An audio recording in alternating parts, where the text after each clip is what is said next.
What are some reasons why someone might choose to stay in an unhappy marriage instead of getting a divorce, even if they have children and are concerned about the costs? Well, there are literally thousands of lists you can find online that do an excellent job of identifying various reasons accurately, clearly, and concisely for why this happens. I recommend that you find them and review them. I will provide a list of my own at the end of this video, but before I do that, I want to distill the reasons why some might choose to stay in an unhappy marriage instead of getting a divorce.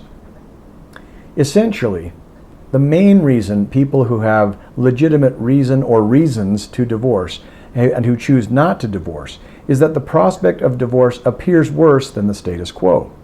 And in some situations, that perception is true. Some people find themselves worse off in the aggregate by divorcing instead of staying in an unhappy marriage. But most people who should divorce, and there are some who should, usually hesitate because they fear, understandably, that divorce will be an out of the frying pan and into the fire situation. Many people, too many, have an incorrect perception of marriage and its purposes, and how to make it happy.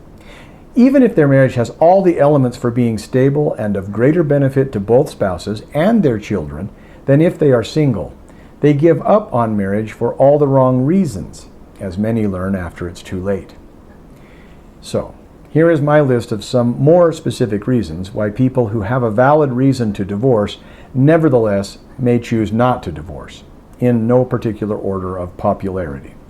1. Fear of being left financially destitute, or fear of the children being left financially destitute. 2. Fear of being unable to rebuild a life equal to or better than the quality of life in the marriage. 3. Fear of being alone. Some prefer a miserable relationship to no relationship at all. It's a fear that no one will want them. 4. If the couple has children, fear of failing the innocent minor children, scarring them emotionally, psychologically, and financially, and not living up to your responsibilities as a parent. Fear of scarring the adult children emotionally or psychologically. 5.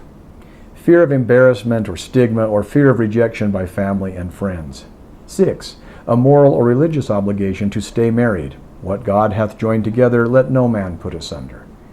7. Complacency, a sense of this is as good as it gets. And 8. Fear of retaliation by a vindictive, vengeful spouse who does not want to divorce.